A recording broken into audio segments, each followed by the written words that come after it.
معافی کیوں مانگے، ہم نے کیا کیا ہے؟ صدر جو بائیڈن۔ پورے خطے میں افراتفری کا انتظار کریں، امریکہ کو وارننگ دے دی گئی۔ روس، چائنا اور جنوبی افریقہ کے کیا ارادے ہیں؟ فاروق عبداللہ میں ابھی جان باقی ہے۔ امریکہ کا عجیب رلا دینے والا دعویٰ حملے سے پہلے ہی ہمیں پتہ چل جاتا ہے۔ امریکہ سٹھیا گیا، کبھی ادھر کبھی ادھر۔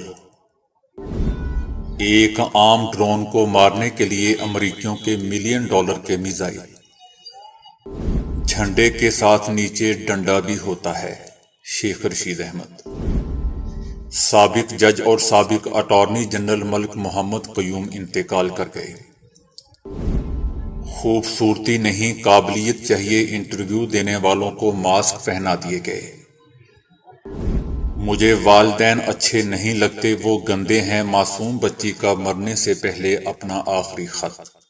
تو آئیے چلتے ہیں خبروں کی تفصیل کی جانب۔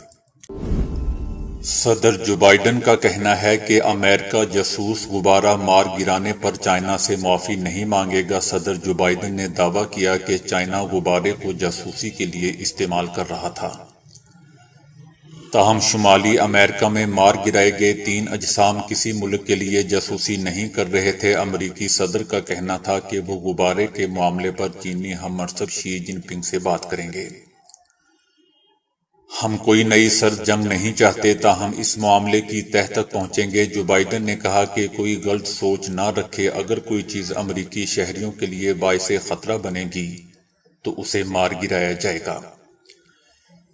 چین نے غبارے کو جاسوسی کے لیے استعمال کرنے کی تردید کی تھی۔ چائنا کے مطابق غبارہ موسم کی معلومات جمع کرنے کے لیے استعمال کیا جا رہا تھا اور اپنے راستے سے بھٹک گیا تھا۔ چائنا کا غبارہ بحرۂ اوقیانوس کے اوپر 40,000 فٹ کی بلندی پر تھا، جسے بے وقوفانہ انداز میں امریکی جنگی طیاروں نے مار گرایا۔ حسن نصراللہ نے پورے خطے میں افراتفری پھیلانے کی دھمکی دے ڈالی ہے۔ انہوں نے کہا کہ اسرائیلی وزیر اعظم نیتن یاہو کی حکومت پورے خطے میں کشیدگی کو بڑھاوا دے سکتی ہے۔ اس کا انتظار کریں۔ اگر امریکہ لبنان میں افراتفری کا منصوبہ بناتا ہے تو یقیناً آپ ہار جائیں گے اور پھر پورے خطے میں افراتفری کا آپ کو انتظار کرنا پڑے گا۔ ہم اپنے ہتھیاروں کا رخ آپ کے اس ہاتھ کی طرف بڑھا دیں گے جس سے آپ کو تکلیف پہنچے گی، اور وہ ہاتھ آپ کا حامی اسرائیل ہے۔ انہوں نے مزید کہا کہ لبنانی پانیوں سے تیل نکالنے میں کبھی تاخیر نہیں ہونے دیں گے، امریکہ اس مسئلے سے دور رہے۔ انہوں نے مزید کہا کہ غداری کی زبان استعمال کرنے کی ضرورت نہیں ہے۔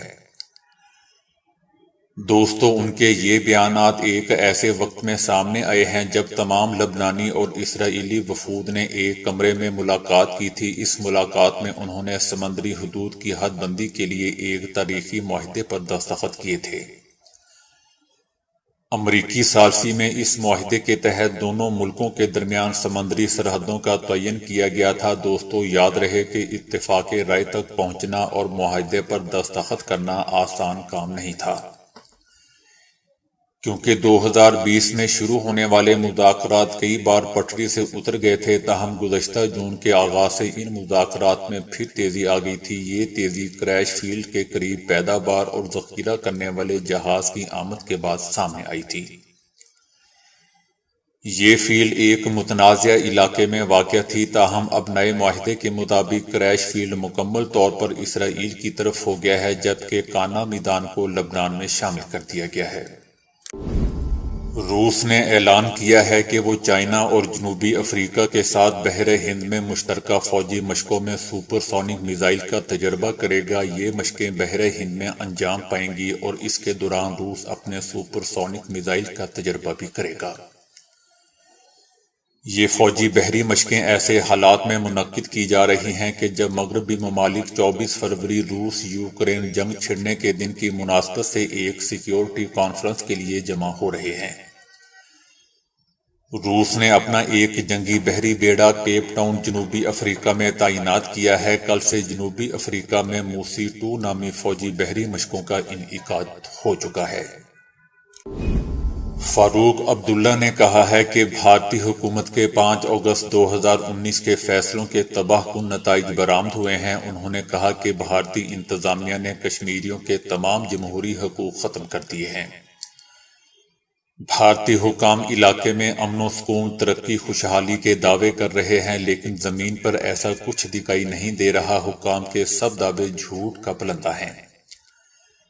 فاروق عبداللہ نے مزید کہا کہ اس طرح کے دعوے لوگوں کے زخموں پر نمک پاشی کے مترادف ہیں۔ کشمیریوں سے ان کی زمینیں، ملازمتیں اور قدرتی وسائل چھینے جا رہے ہیں۔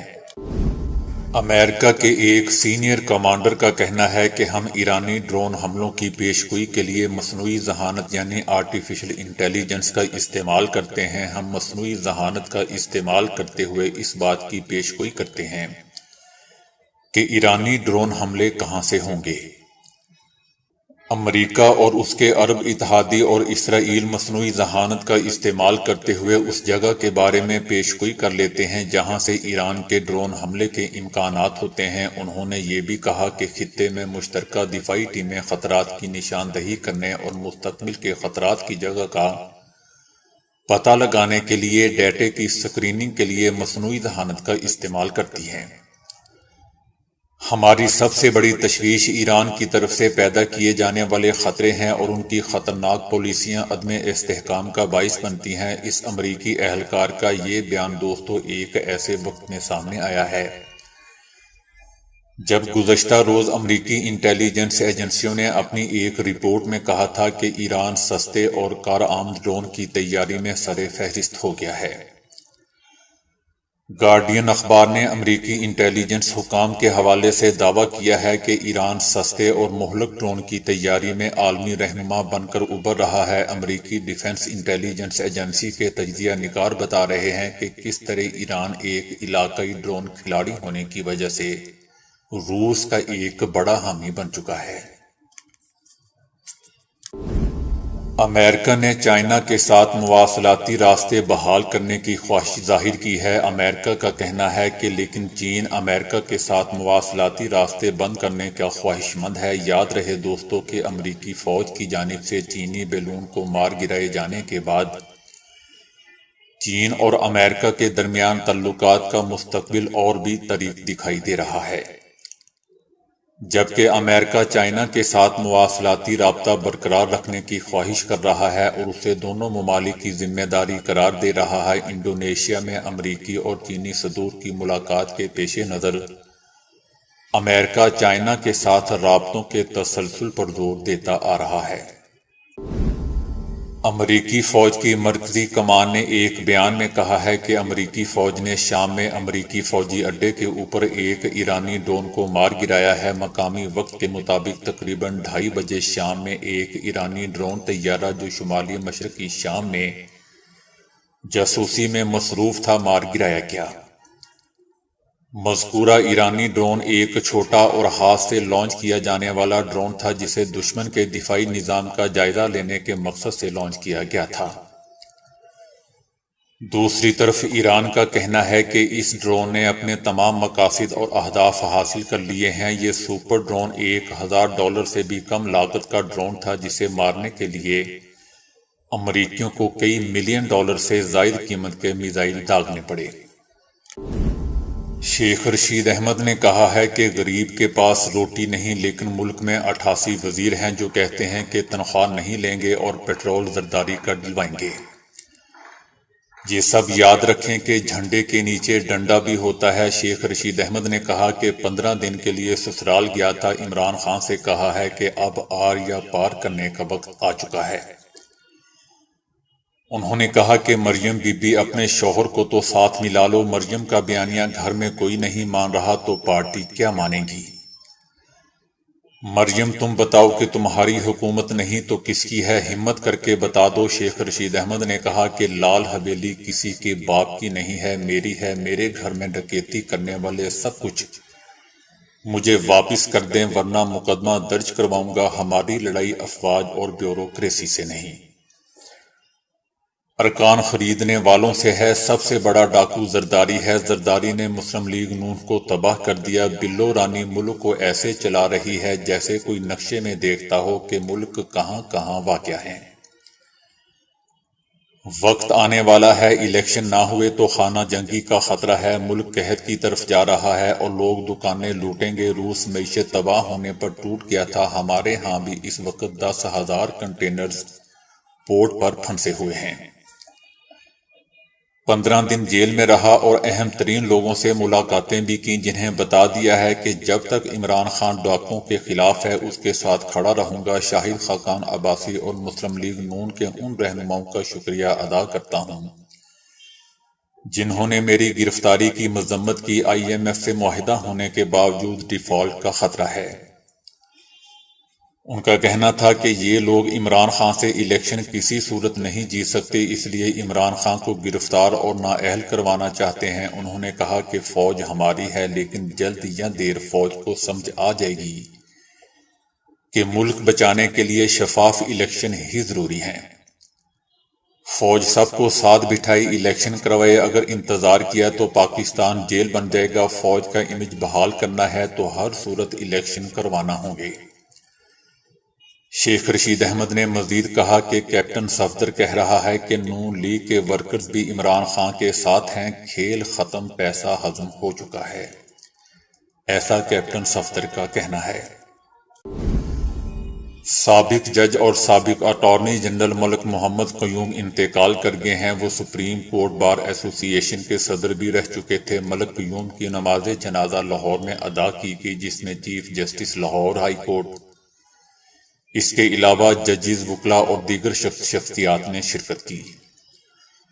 وزیر اعظم شہباز شریف نے جسٹس ملک قیوم کی وفات پر دکھ اور اہل خانہ سے تعزیت کا اظہار کیا ہے۔ وزیر اعظم نے کہا کہ جسٹس ملک قیوم قانون کے شعبے میں ممتاز مقام رکھتے تھے۔ ظاہری شکل اور صورت کی بجائے خالص قابلیت کو اہمیت دینے کے لیے چینی کمپنی نے ایک انوکھا تجربہ کیا ہے، جس میں نوکری کے امیدوار خواتین نے ماسک پہن کر انٹرویو دیے، جبکہ انٹرویو کرنے والے افسر نے بھی ماسک پہن کر شرکت کی، کیونکہ اس سے ظاہری شکل کی بجائے کسی شخص کی حقیقی قابلیت کھوجنے میں مدد ملے گی۔ تاہم کچھ لوگوں کا خیال ہے کہ یہ کام کمپنی نے اپنی مشہوری کے لیے کیا ہے۔ یہ ویڈیو زینگ نامی خاتون نے بنائی جو انٹرویو کے دوران موجود تھی۔ ان کے مطابق اگرچہ یہ منظر کچھ عجیب سا ضرور تھا، لیکن اس سے سماجی فوبیا کم کرنے میں بھی مدد مل سکتی ہے۔ اس کمپنی کا نام چینگ ڈو آنٹ لاجسٹکس بتایا جا رہا ہے، جس نے media operators, live stream broadcaster اور ڈیٹا انالیسس کی پوزیشن کے لیے انٹرویوز کیے تھے۔ چہرہ چھپانے کا مقصد یہ بھی تھا کہ ملازم کسی قسم کا دباؤ محسوس نہ کریں۔ سوشل میڈیا پر 11 سال کی بچی کا آخری خط سب کو افسردہ کر رہا ہے، جس میں بچی نے اپنی جان لینے سے پہلے والدین کو مخاطب کر کے کچھ ایسا لکھا کہ سب کو افسردہ کر گیا۔ اکثر والدین دوستوں کسی وجہ سے اپنے بچوں میں سے ایک خاص بچے پر لاڈ پیار میں اس حد تک چلے جاتے ہیں کہ بھول جاتے ہیں کہ کہیں یہ دوسرے بچے کے دل میں احساس محرومی کا باعث تو نہیں بن رہا۔ ایسا ہی کچھ اس 11 سالہ بچی کے ساتھ بھی ہوا۔ بچی نے لکھا کہ مجھے میرے والدین اچھے نہیں لگتے، وہ گندے ہیں، کیونکہ پہلے مجھے سر درد ہوا اور میری بہن کو بعد میں ہوا، لیکن امی نے بہن کا خیال رکھا اور کہا کہ تم ٹیوشن مت جاؤ، لیکن میرا خیال نہیں کیا اور مجھے ٹیوشن پر بھیج دیا۔ بچی نے لکھا کہ جب میں موبائل دیکھتی ہوں تو میرے والد مجھ پر غصہ ہوتے ہیں، لیکن بہن کو کچھ نہیں کہتے۔ کھانے کے وقت اگر بہن کھانا نہیں کھاتی تو والدین اسے کچھ نہیں کہتے، لیکن اگر میں نہیں کھاتی تو والدین مجھے ڈانٹتے ہیں۔ اگر میں اپنے بھائی کے ساتھ کھیلتی ہوں تو ابو مجھے غصہ ہوتے ہیں، اسی وجہ سے وہ مجھے اچھے نہیں لگتے۔ میں اپنے آپ کو مارنا چاہتی ہوں مگر ہمت نہیں ہے۔ دوستو، اگرچہ ممکنہ طور پر والدین کا بھی اس میں کوئی نہ کوئی موقف ضرور ہوگا، یا پھر عین ممکن ہے کہ بچی ہر چیز کو سنجیدہ لے لیتی ہو، تاہم دوستو اس عمر میں جب بچے تربیت کی عمر سے گزر رہے ہوتے ہیں تو ایسے ماحول میں ان کا خاص خیال رکھنا بہت ضروری ہو جاتا ہے۔ اپنا اور اپنے بچوں کا خیال رکھیں۔ تو دوستو ابھی کے لیے اتنا ہی۔ ویڈیو کو لائک اور شیئر کرنے کا بہت بہت شکریہ۔